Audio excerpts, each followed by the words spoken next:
Well, this is an example of sanctuary cities, right? We got an illegal alien convicted of sex crimes involving children.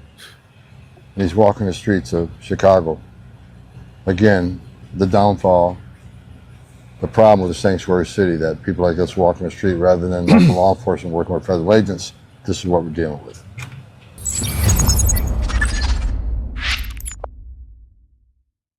These are the type of people that have been allowed to stay in the country. And then after this video, I'm going to show you an interesting video from Hillary Clinton that sounds real Trumpish and real Republicanish and real Tom Homanish. But let's take a look at this, and would love to get you guys' thoughts. All right. Yeah. What have you been charged for? What's your name? Seda. Seda what? You have a first and last name. And hold on. Let me give a little context first. So this is Bordazar. I'm give you the title of the video. Bordazar Homan personally rounds up a child rapist from Thailand in Chicago. That's just what the title is. So let's actually now figure out if this is true, if this person was convicted of this, and if so, if they're not a citizen, why are they still here? Let's take a look at it. What's your name? Seda. Seda what? You have a first and last name. Sam. Seda Sam? Yes. Where are you from? Where I was born or where I'm from? Where are you born? Thailand. You've been deported before from the United States? No. Never been deported? But I've been in the system before. B&B. Yeah. Yeah. What have you been charged with Charged for it. before? I'm not gonna say that. I'm not talking about lawyer. Yeah. Are you a citizen? My mom's a citizen. My mom. Your mother's a citizen? Yes. But you're not? Nope. But you've never been deported before? You Dr. Phil. You look like Dr. Phil. Yeah? How do you know me? No, I seen Dr. Phil, you know, on TV. Yeah? Yeah. Yeah. Well, this is an example of sanctuary cities, right? We got an illegal alien convicted of sex crimes involving children. And he's walking the streets of Chicago.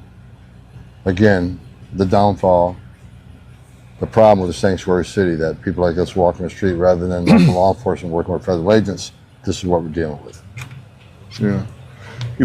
And a lot of people, for all the people that say, well, migrants, actually, the studies show that they commit crimes at a lower rate than Americans.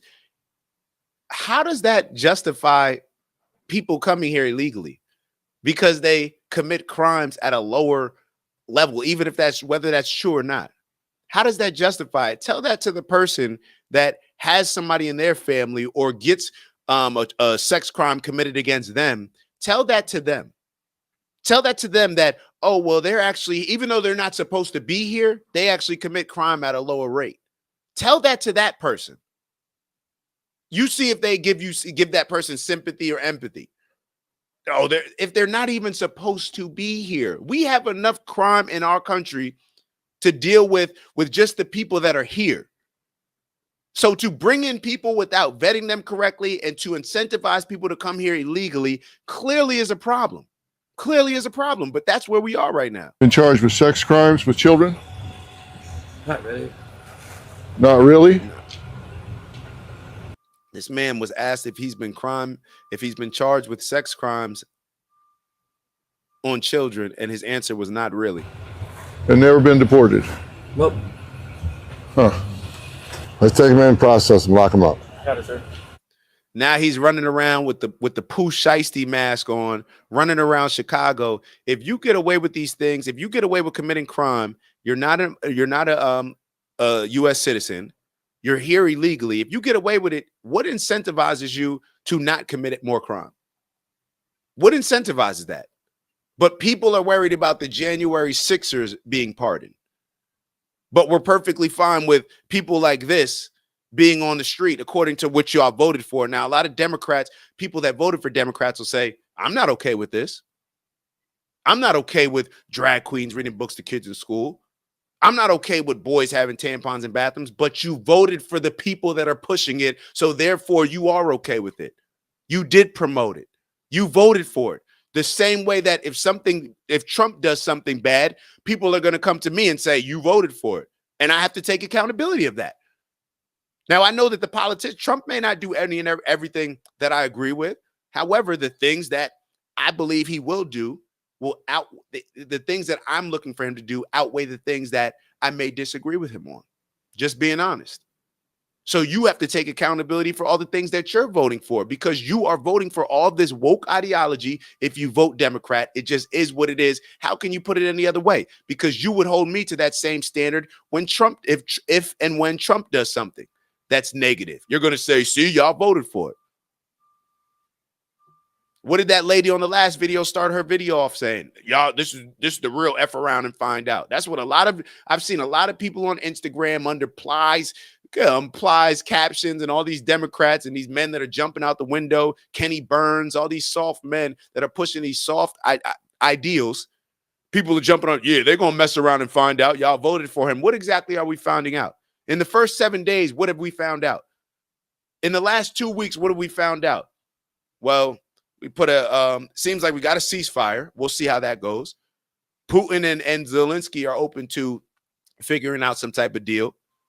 Already have gotten rid of a lot of the illegal migrants here, addressing a lot of the border issues. People are feeling great about the economy. Matter of fact, Trump has been able to bring a lot of these people together that are very wealthy in this country. And it seems like he's still putting his foot down and holding them accountable to make sure that they're living at a certain standard when it comes to their wealth. And you're going to see that with J.D. Vance's interview, where J.D. Vance says, even though a lot of these people were at the inauguration, they are still under notice. They're not in the clear.